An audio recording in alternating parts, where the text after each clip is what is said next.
when you have co-CEOs, it's like the perfect way to avoid that feeling of crushing responsibility. And man, that is what's destroying so many families. So that feeling of I'm 100% responsible. I think ancient fathers felt that just the way a Yes. really good modern CEO feels that way.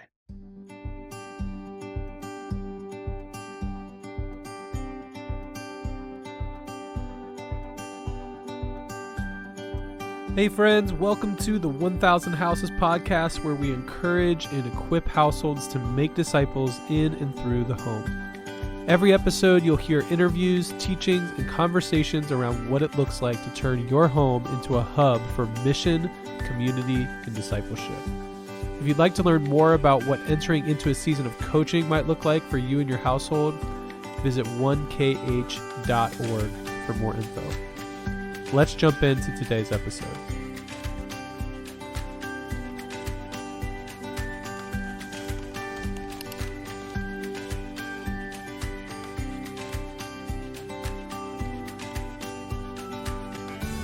Everybody, welcome to the 1000 Houses podcast.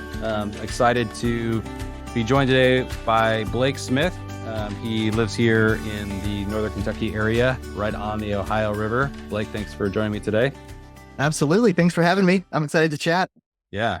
So Blake's been pounding away on a book. And so I told him I'd love to process part of the book with him on the podcast. So I've really enjoyed just Blake's journey and what he and Chandler have been building with their team, their family. And so, yeah, I know that Blake has been really going deep into a lot of areas.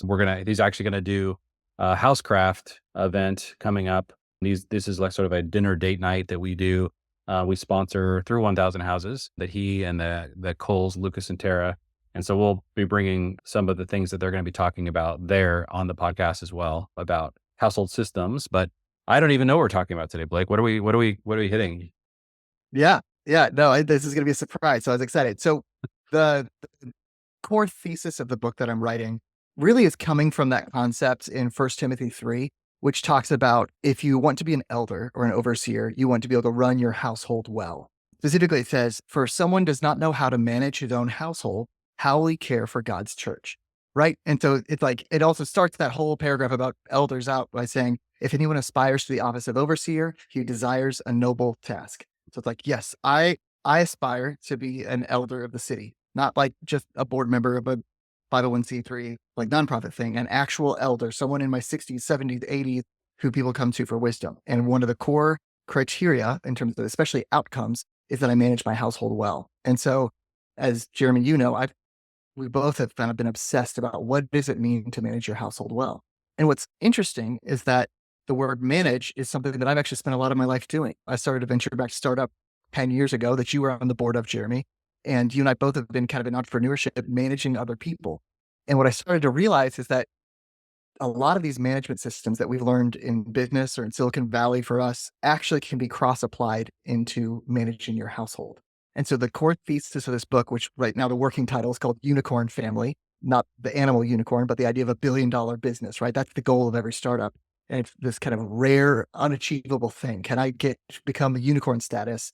And so it's this idea of like, what would it look like to have a unicorn family where it's this kind of difficult but aspiring thing to be a household that's run really well. And the way we're doing it is by taking business systems and applying them to the family. And so I've essentially mapped out, 4 main areas. One is like in terms of your marriage, so the co-founder relationship with your wife, overall vision and direction, meeting cadences, and then finally management tools. And so that's the book kind of has 16 chapters going over those 4 main areas. And so what we're doing today is we're just going to take one of those chapters. I'm going to read it out loud to you and we can kind of discuss it a little bit.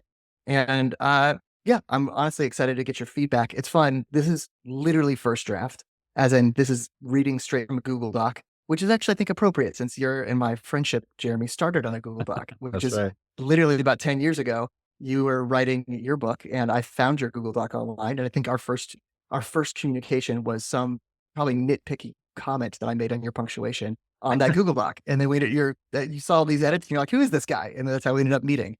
So it seems only appropriate that now here we are 10, 15 years later, and we're doing the same thing, nitpicking through Google Docs. So yeah, I wanted to just kind of jump in. So the main frame of this book is like, I'm taking a specific principle that I learned in startups and then applying it to family. And I'm doing that over and over again. And the reason I'm doing that is because it's really helped my family thrive over the course of the past, I guess 13 years since we've had children.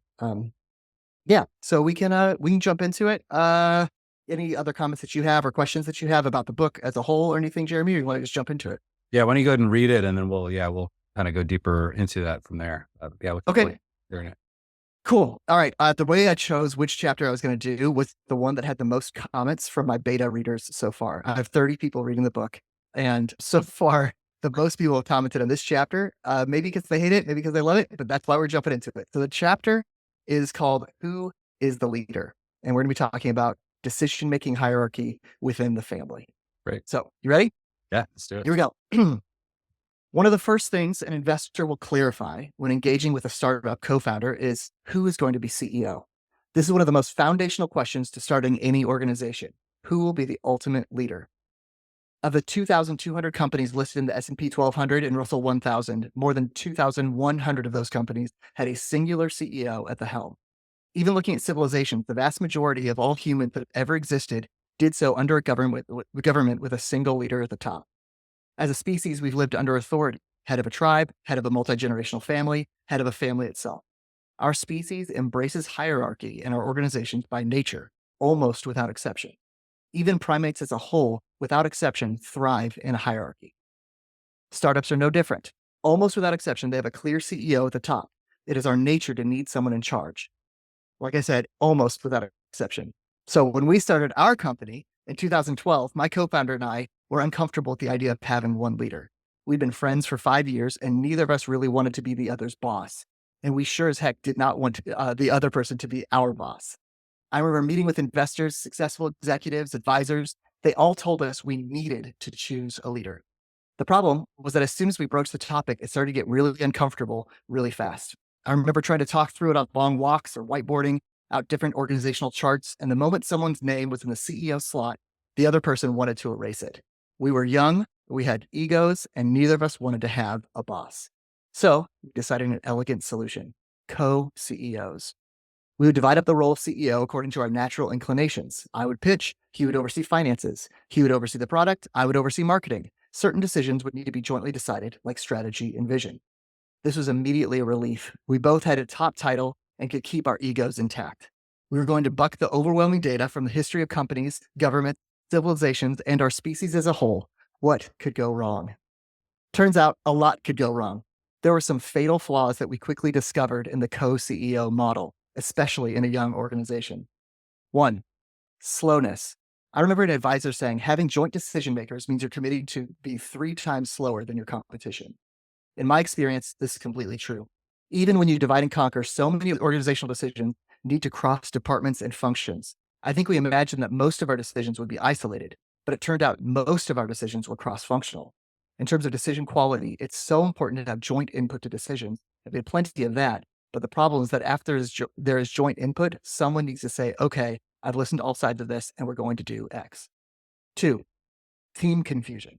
Another huge impact on our startup of having co-CEOs was that as we scaled the team, they got increasingly confused. Who do I go to for this decision? Became a regular request. Because we were continually redrawing the lines of who owned what, the team was always behind in knowing the authority structure. 3, relational tension and eventually failure. Eventually, what forced us to shift our structure was the relational tension that the co-CEO model created. Because there was no final decision maker, we could argue for hours until someone gave up from exhaustion. These hours of debates aren't good for a co-founder relationship. It's better to just disagree and commit to supporting the decision to keep moving forward, but we didn't have a mechanism other than losing the argument or getting tired. Over time, this deformed our relationship from deep friendship to mutual critics. But before we move on to the application for family, which I'm guessing you're sweatily dreading, actually, I am too, I want to quickly clarify what a CEO co-founder does. The core duties of a CEO, according to the author Patrick Lencioni, are as follows. 1, build and maintain a cohesive leadership team. The CEO is ultimately responsible for the health of the leadership team.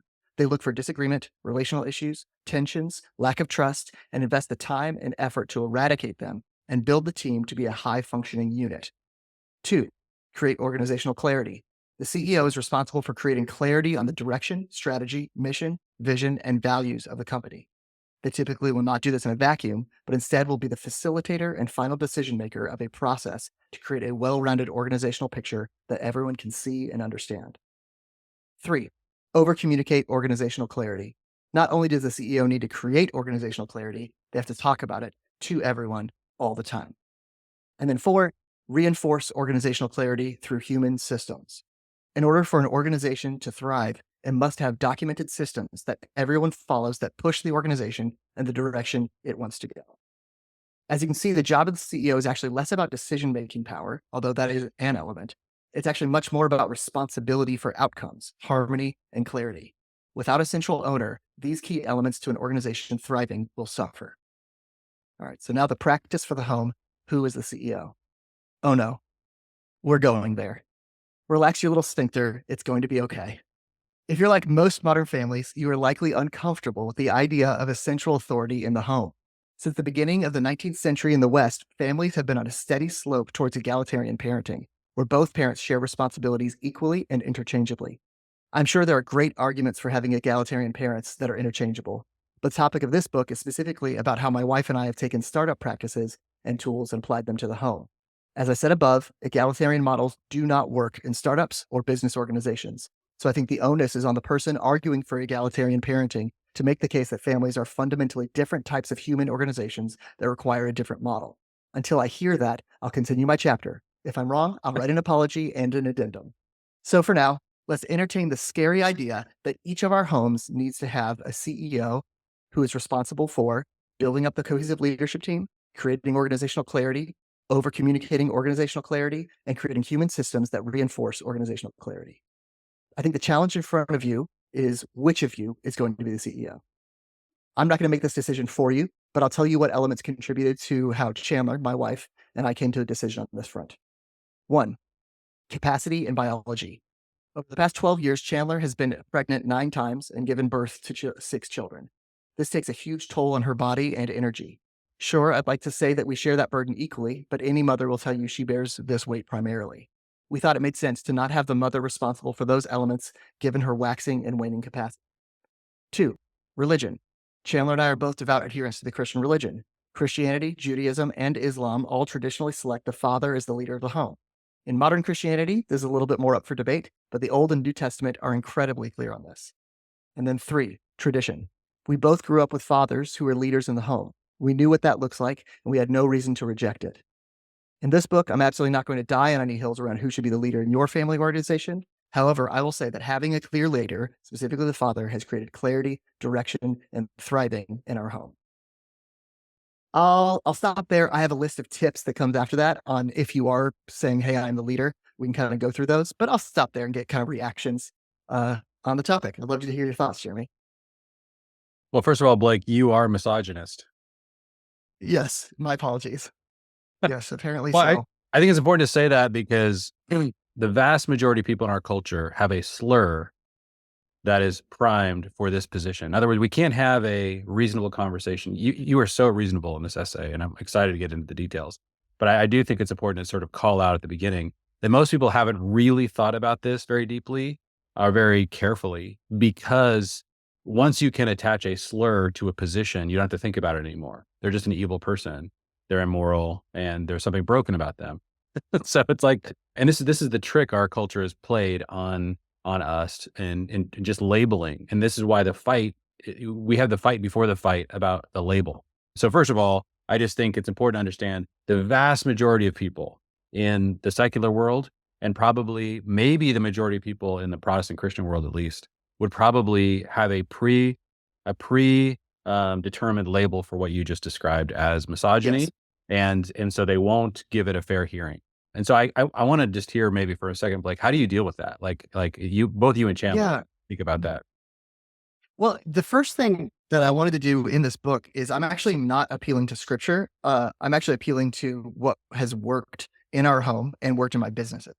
And I thought it was actually kind of a fun exercise. I am a Christian, and that is our central operating system, actually is the Bible. But we thought it would be I think it would be helpful for people to hear an argument from effectiveness as opposed to just from scripture. And I think there are a lot of great sources, you being one of them, arguing from scripture. And so part of it is I think you have to just say, okay, I wanted to die on the hill of you need to have an organizational structure as Yeah. opposed to man versus woman to start. And I think it's pretty difficult to argue there shouldn't be an organizational structure. So now the question then narrows into who should it be, the husband or the wife, or is there a should at all? Right. And so we kind of narrowed that. And I liked kind of taking that sort of approach. And then I think it's like, okay, what framework are we going to use? I think it's very easy to argue from scripture, male headship. And I think that actually is pretty doable. To argue that without scripture, I think goes into some of the elements that I talk about, which is like consideration specifically of capacity, especially if you're going to have a large family with children. There's also, I think, a question of what the shape of the family will look like as those children start to mature and become teenagers. And like there is, I think, masculine and feminine energy that we're still allowed to say that to some degree, and to map those, they will have different shapes of organizations. And so, yeah, it's a hairy one. It's the reason I wanted to bring up this one, because I think it's the spiciest and kind of fun to kind of talk through this stuff. Yes. I will say though, to the misogyny thing, I think the biggest reason people react to this is actually not. I think it's actually they're reacting to a deformed view of what it is to be a leader. And that's why I like putting the Patrick Lencioni stuff in there, is that actually a dictator is actually a pretty flawed version of leader.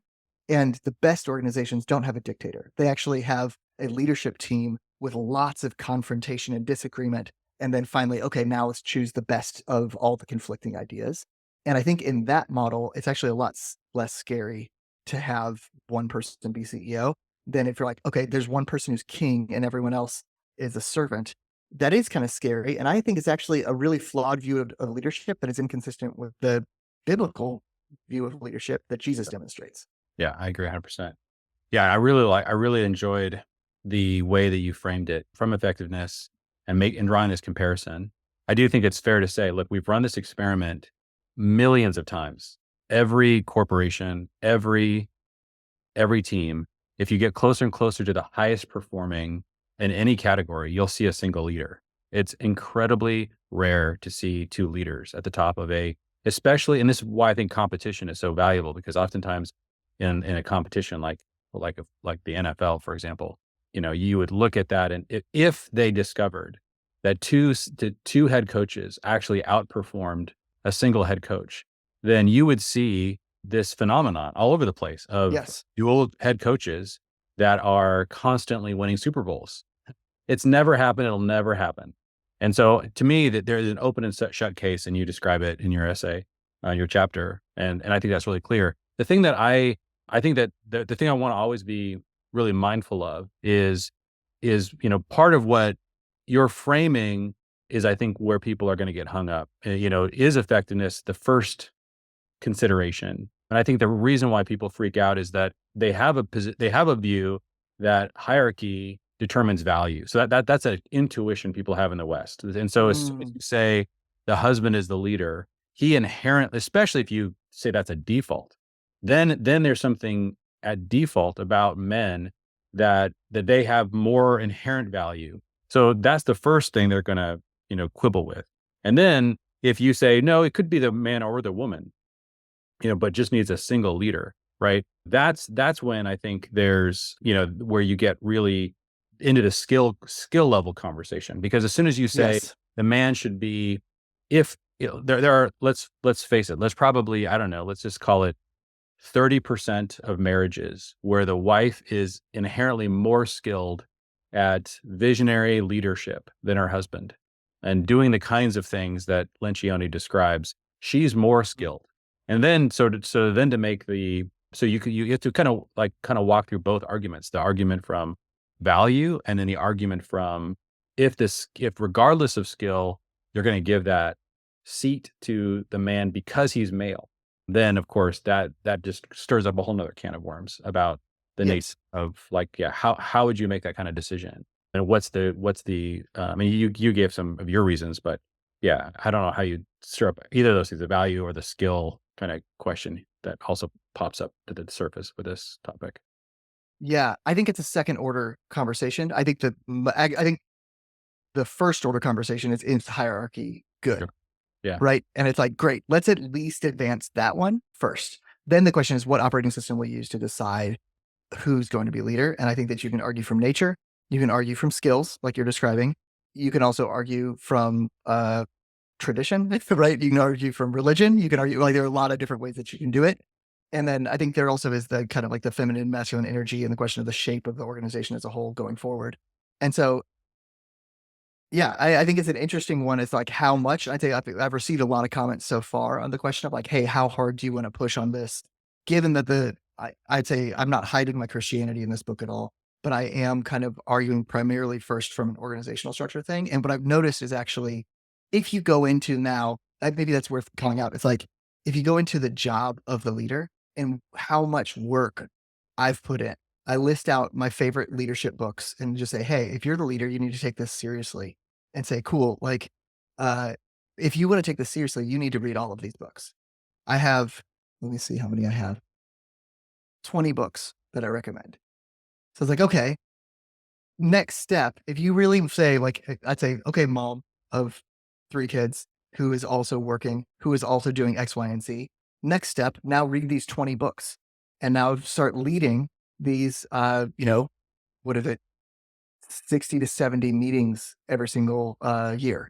And then let's also, like, we're actually piling a huge amount of work. And I think there's actually a great argument just from a capacity standpoint to say, like, hey, in a world where women have to be everything, is it possible to serve them in this one area and say, cool, I'll own that. Right. Yeah. There's a couple elements. I wanted to dive a little bit into the third reason you talked about relational tension. You talked about when you were co-CEO and just the exhaustion you felt in the constant conversations. So this is something that I guess I feel like is just so underappreciated about the nature of family. And that is that, so there's a question, there's certain different kinds of families have different levels of decision making that you have to, you have to make all kinds of decisions about money. You have to make decisions about where to live. You have to make decisions about, your children's education, how many kids to have. I mean, there's thousands of decisions. And I would say that modern family has a fraction of the decisions that the ancient family had in terms of just, and in the importance of decision, the ancient family had to decide, about alliances. And it was just the safety concerns, so much of that's taken off our plate, where some families are so individualized that the primary decisions they're making as a family are which restaurant to go to and, which movie to watch on Netflix. And you're like, I'm not going to give somebody a trump card in that, but there's still like budgets, there's still things. Hyper affluent families that are hyper individualized have the least number. Like, they might be able to pare down the amount of pressure on that co-CEO team down to, 2% of the pressure that would have been on the leader in a traditional family. Okay. So that's a variable. But I would say that most families, especially if you're struggling financially with budgets, there's gonna be a lot of pressure on that two-headed monster. And so what's gonna actually happen? And this is what I've discovered over and over again, is that just like you discovered in your co-CEO situation, that you wear each other out.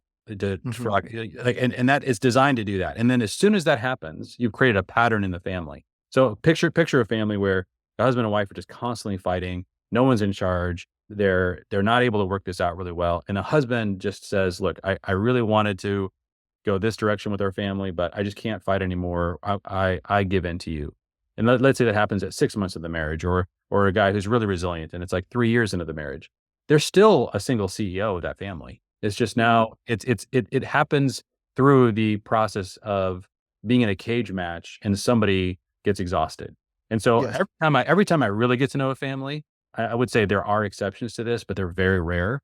Virtually every time I get to know a family, I can tell you who the CEO is, right? And so so I would just say part of the argument that I would make about your third point, the relational tension, is that it isn't true. What's really frustrating is you might be frustrated by the default nature. Somebody might be frustrated by the default nature of the leadership going to the husband for various reasons. But, and you may in word say that you believe in, there was an article that just got published. It was like huge New York Times. I don't know if you saw the ballerina farm controversy, but my wife was telling me about it. Yeah. Okay. So, but basically, the New York Times did kind of a hit piece on the traditional family. And one of the things that they said in their defense, because basically the hit piece was saying this woman is actually, they have 8 kids, is really under the leadership of this man. And the man said, "We are co-CEOs." That's the phrase he actually used. In order to defend himself, this is a Mormon family. In order to defend himself against the accusation that in reality he was exerting an unusual amount of influence over his wife. And I just got so frustrated with the whole conversation, because I'm like, first of all, if he would have ever said what you said in this essay, that I'm actually leading this family and Chandler is in a way submitting to me as the head of the family, that would have blown up in ways that would have been so much more dramatic. But instead, and what was really happening and what she was sort of saying is, but if you actually hang out with the family for like a few hours, you can tell that the husband's in charge. That was kind of her case. And I was like, yeah, so what? Like, again, you can hang out with the family for a couple hours and see that the wife's in charge. Like, Yes. like put me in any house and I'll tell you you can, maybe the kid's in charge. I've been in a house. I spent the night once at a house where I could tell the 8-year-old was the CEO of the family. I mean, it was obvious from like 10 minutes into the thing, and the whole night that the wife was in submission to her 8-year-old son. And then she would force her husband to be in submission to the 8-year-old. But this happens in every family. You can't exist in a situation where you're in a cage match and you're constantly needing to make decisions. And for some pattern not to develop around who's eventually you select someone and say, yes, cool, we're going to it's going to happen person. by default Absolutely. anyway. Yeah, it's a complete myth that you can somehow exist. It's normal. And if we do say it's normal, if we do say no, you should be co-CEOs for the 50 plus years you're married, then I can tell you right now that design sucks. And that's what your essay is saying. And because it sucks, it's going to destroy that entity. And guess what happens? We are living according to a blueprint that's constantly breaking down, and it's predictably. So because we refuse to have this conversation, this is what's occurred. I think what's interesting is that when you don't have an overt statement as to who's in charge of something, it results, I think, in increasing the hyper individualization of the organization. For instance, let's say that you're having 4 families over for pizza. Actually, you're not even having them over. We're meeting somewhere and we're all on a group chat saying, what should we get for pizza? Right? If no one's in charge, you're going to say, this is my favorite pizza, and you're going to champion what you want. Right? And I might champion what I want, and everyone's going to champion what they want. And then we'll see, maybe something will come out. If I tell you, Jeremy, you're in charge of getting pizza for the 4 families, your first question is going to be like, well, what type of pizza does everybody like? Right. Isn't that interesting that there's something about actually when you are given the decision seat, the immediate reaction is to optimize for the whole. Right. But I think when you aren't given that seat, the immediate reaction is to champion what you individually want. And so I've seen this in company. Totally. A lot of times when I'm working with a client, the first thing I'll do is say, hey, let's really quickly map out who's the decision maker. And you see everybody get uncomfortable, including, and then once we select that decision maker, you see that person suddenly stop, they talk the least. And suddenly they become the person with the biggest ears in the room. And they're like, okay, I want to make sure I'm serving the group well. That's a huge point. Yes. Having authority does not suddenly make you an egomaniac. Now, it does do that to some people. And I think that a lot of people are reacting against the idea of leadership because we all have seen examples where that does happen. And that is an absolute disaster for that wife and those kids. But there is no way out of this dilemma. I mean, the family itself is a closed system at some level in which if there's something broken in the system, everyone's going to suffer. But I think the thing that you just said that I would say when you say which pizza do we want to have, and everyone is sort of like fighting for their own, that of course assumes everyone in the family is sort of some type A disagreeable person. But in reality, what happens in so many families is you have sort of kids who won't fight for their preferences. And of course, they become disadvantaged in those families. So the idea that, and women, by the way, on the average, are more agreeable than men, which means that if you do this and you have a lot of daughters like I do, right? I have 4 daughters, to suddenly say, hey, it's going to be whoever can exert the most authority and power and influence is going to ultimately be in charge, then I'm going to be condemning my daughters to a situation where their preferences are going to be constantly subservient to the loud voices in the family. But as the father who loves my daughters, I'm constantly concerned about that. I'm like looking at, okay, yeah, I hear you loud, child who's very clear and We know who you're talking about. yes. But I'm like, this one really, I want to know what they want, and I'm going to Yes. make sure that their voice is also heard. And I don't want Yes. them to have to become a disagreeable type A person. I want them to be exactly who Yes. God. You're actually lending your Absolutely. disagreeability to them by saying, Yes. I'm going to fight for you. Yeah, and I don't have to fight for the authority because it's been granted to me. Correct. So I'm not in a position of insecurity at all. I am completely secure as the leader of this family, and because of that, I don't have to fight at all for that position, and that gives me the ability to fight for those people in the family whose voices aren't being heard. That's an example. You see that happening in sports and any team environment where there are a lot of like very powerful personalities, but you're trying to, and so I would say another element that I'm kind of thinking through, in the duties that Lencioni describes for the leadership team, part of I think where people are really or are the leader is the nature of how important is the goal. And I would say that as soon as you say co-CEOs or co-coaches, what I really hear is this team doesn't matter much. Like what we're trying to do is not that important. We're Mhm. actually don't care if we win the competition. And people wonder, well, is there a competition with is your family in competition? And I Mm, would say 100%, you are in the fight of your life as a family. There is so much coming at you that you're competing against. I don't see it primarily as a family competing against other families. I see family, we have a mission that we're trying to accomplish. It's much more like an army trying to take Berlin. Like yeah. we're marching against massive forces, huge resistance. We're being flanked constantly, and we're under attack, and we're trying to take ground at the same time. And so, Yes. if that's happening, if that's a reality, if that's actually what's going on in the family, then yeah, like if you're trying to figure out who like in your analogy of like, let's look at the startup world and find out how many co-CEO companies are outperforming, single leader companies. You can run that experiment, but try this experiment. Like try to see how many um, non-hierarchical armies are beating hierarchical armies. Yes. And I've never even heard of a single one. If you want to lose a battle, I mean, then create confusion about who's in charge. Like Yes. it is over. Like the enemy will absolutely love that. And so part of the way that I want to maybe hear you process is it seems like the reason we had the luxury to debate this question, which I would say to me is an absurd question. If you understand the nature of family, it's a very understandable question if you assume the modern family. But Yes. if you think about the family the way that the Bible describes it, it kind of becomes ridiculous because if the family has massive things to accomplish and it's facing huge forces that are trying to destroy it, then nobody would be confused about this question. It's really Yeah. that I think is creating confusion. Yeah, I kind of make the analogy less military and more towards a startup. It's like, okay, how do you define a startup? And it's like Yes. a startup is something that desires growth in an area where there's high risk and high uncertainty, and it is going to require some level of innovation.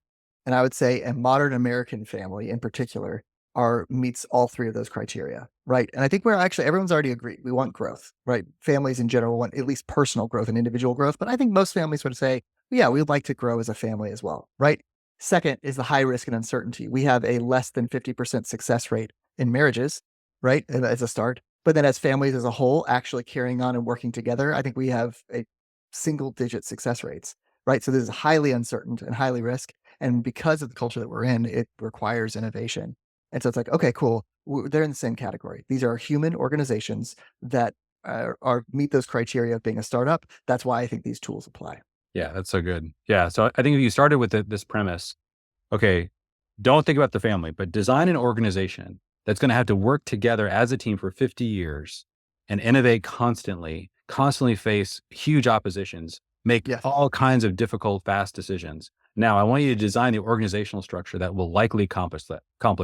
That's Yes. that's when I kind of say the opposition to this is kind of ridiculous given that idea. Yes. Now, if you were to say, okay, well, scrap that. Okay, what you want to do is you want to create a club that gets together every once in a while and just tries to, do things that are kind of that are kind of recreation, that where there's sort of like a sense of like belonging, but definitely not attempting to accomplish anything. You're not facing any real opposition. You're not really trying to do anything together. You're just trying to have an experience as a group. Design the organizational structure for that group. And at that point, I'm kind of like, I think co-CEOs would be fine. Absolutely. So Yes, what type of family do you want to have, right? And this That's is, right. I think, going to the idea of like family as team, as opposed to family as club, right? And I think that I make the argument in mind of like, hey, what are the reasons? Why would you even want to have a team? Because you do get to choose. It's amazing. You can actually leave your family completely, forsake them, forget about them, and the police aren't going to go after you. Like, Yeah. you actually do have the decision. You can do whatever type of family you want if you legally, right? So it's like, okay, why should you do a family team? I would argue, again, from experience, it's like, okay, teams have the highest level of intimacy of any human group I've ever been a part of.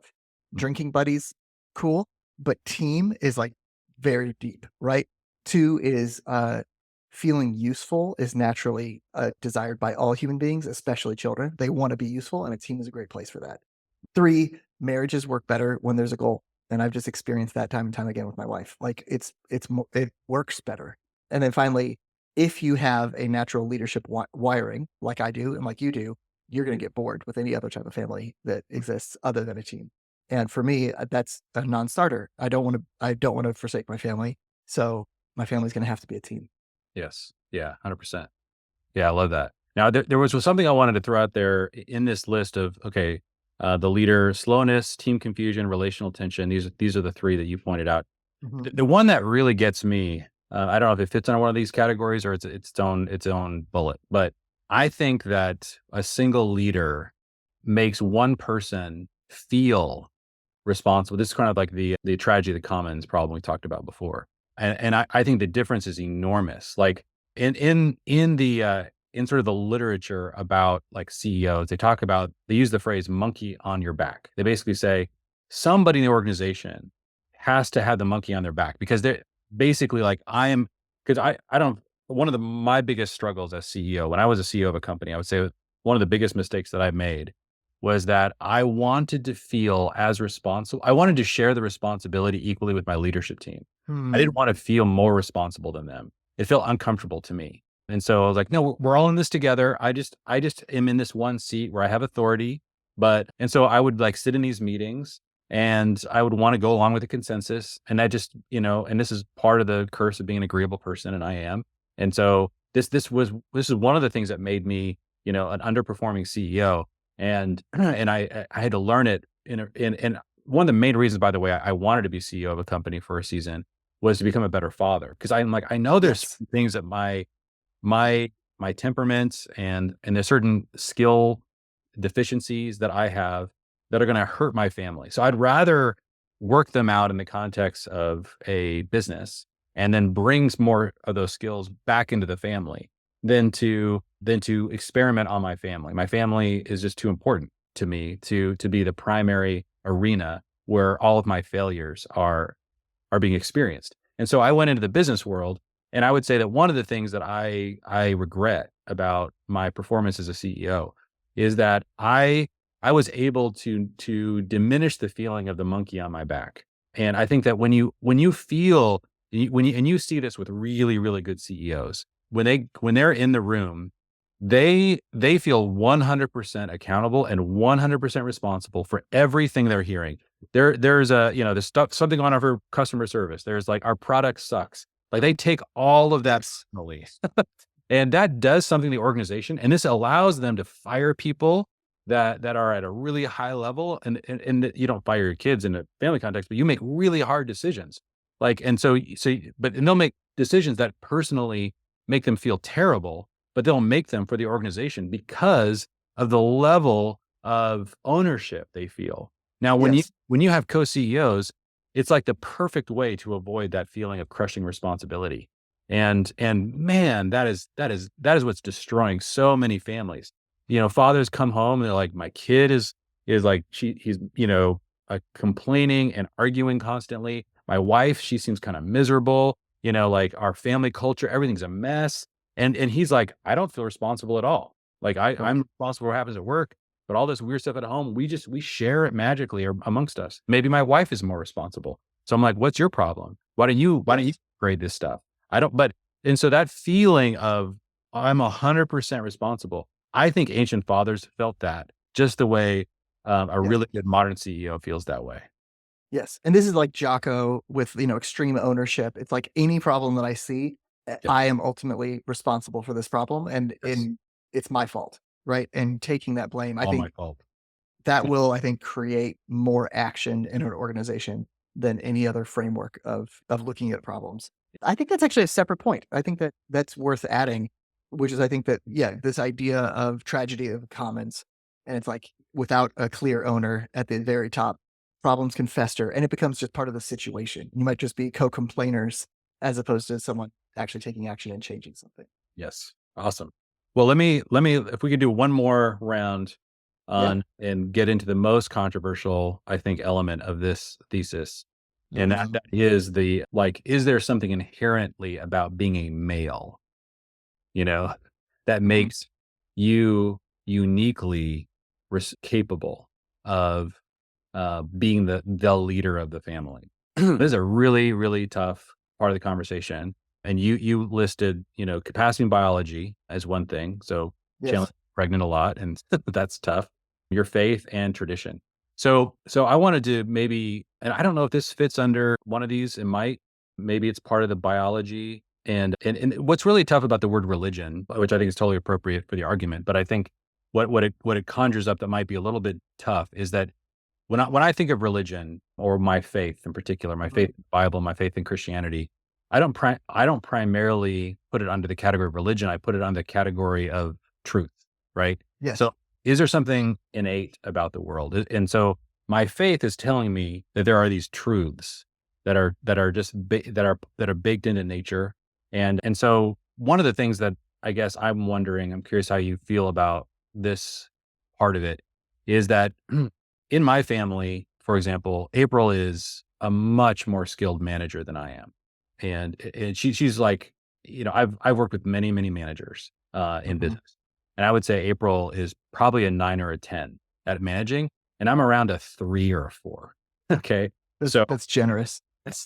yeah, Blake's in my management. I'm trying, Blake. I've read Traction so many times. I've upped my game. I'm getting close to a 4.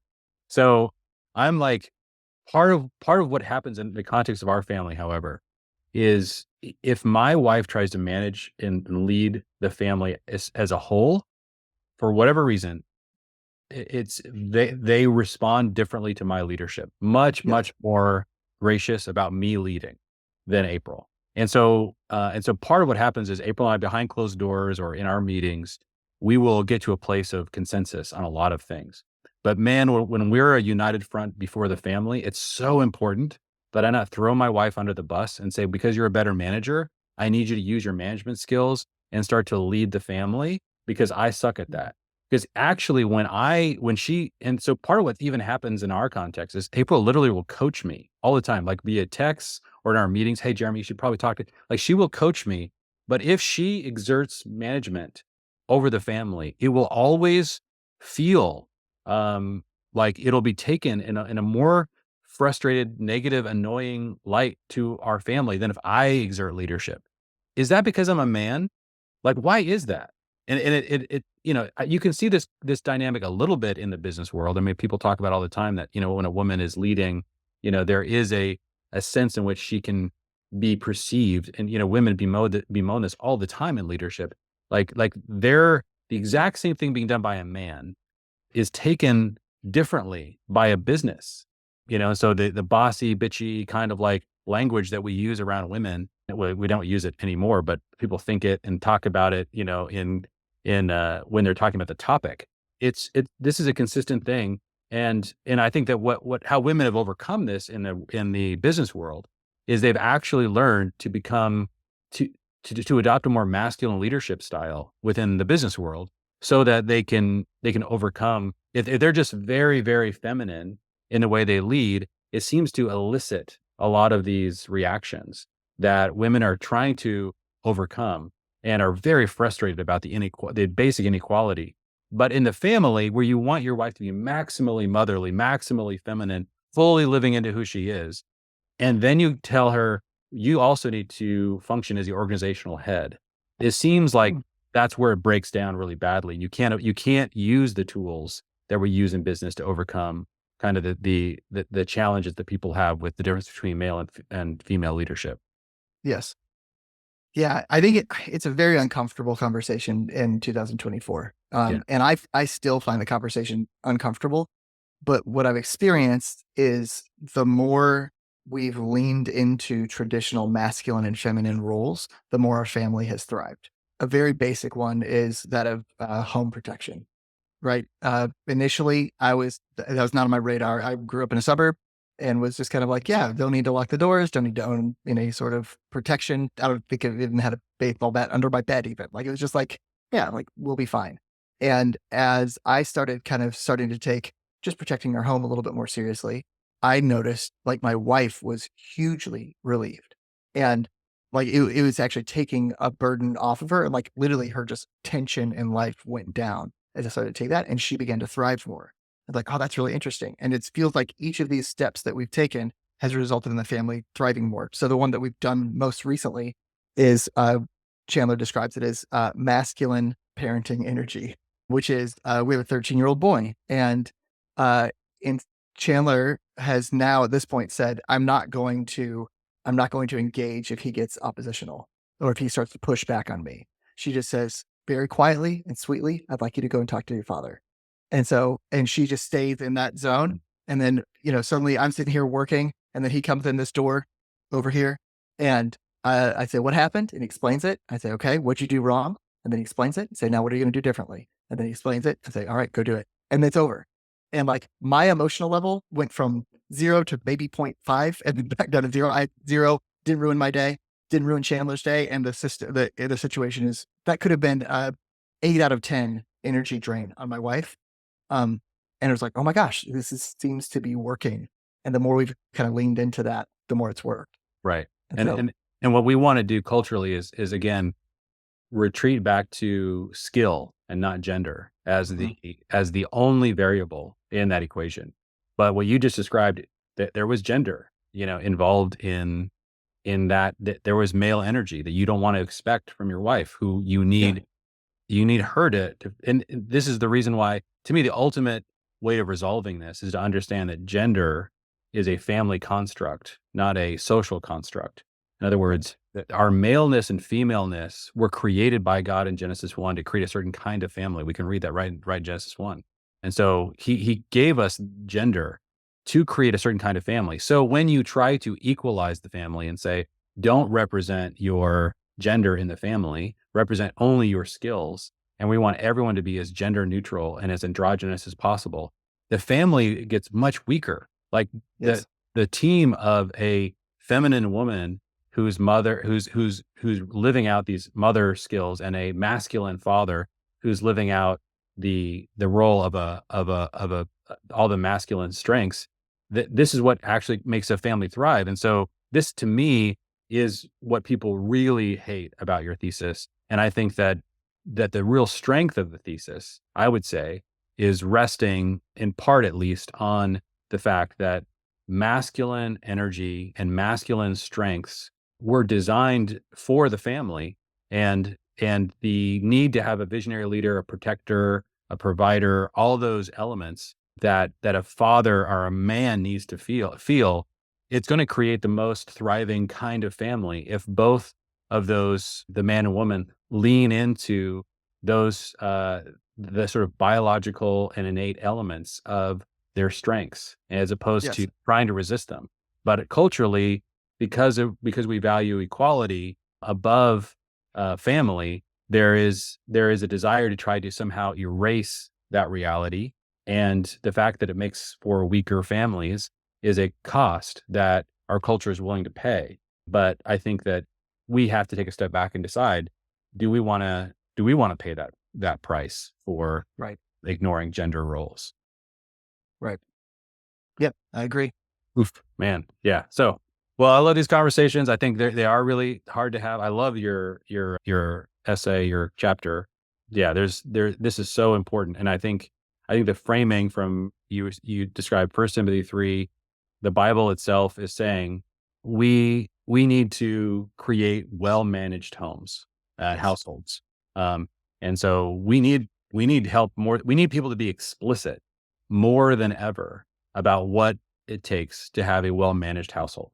And so it takes a lot of courage to be explicit about what this means. But because the Bible is saying that the governance of the city is relying on the elders or the families that are well managed, I don't think that for the sake of children, for the sake of society, for the sake of governance, for the sake of our sanity, we can ignore these conversations. We have to be willing to have them, and we have to be willing to have them as explicitly as possible. Yes. Yeah, the stakes are high. In this presentation that I'm doing for Housecraft, I pulled together one slide, which was the easiest slide in the entire presentation, which was I just went on ChatGPT and said, what are the top 5 church leader scandals where the household wasn't ran well and it hurt the church in the past 5 years? That was a really easy slide to make. Yeah. Like it's like, oh, yep, there it is. The stakes are incredibly high in the church for not taking this seriously. Yeah. 100%. Awesome. Yeah. Well, Blake, thanks. And yeah, if you want to process other parts of your book, man, I can't wait for it to come out. It's right now called The Unicorn Family? Unicorn Family is the working title. I'm still questioning whether it's working. So we'll see. Okay. Well, if you have any ideas for for the title of Blake's book, if you like Unicorn Family or you have any other ideas, like let him know, hit him up on, where can people find you? Is there a good place? Probably LinkedIn is the best. Also, I don't know if you have show notes. I've got a newsletter for folks who if they're interested in finding out more, I can give you the link for that. Maybe put it in the show notes or something. Yeah. Give it to me. We'll put it in the show notes. Yeah, definitely. Like Blake sends out a very simple weekly email on Fridays of like basically 3 things that are on his mind that are often related to things he's learning about family. And they're extremely helpful. Oftentimes, like, he's cracked a code or found a tool, read a book. So yeah, definitely jump on that newsletter. Cool. Awesome. Thanks, Blake. Thank you.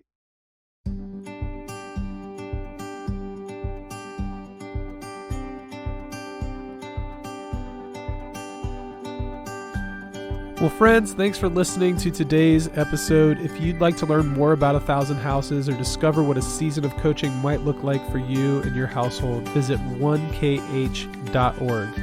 We'll see you for the next episode.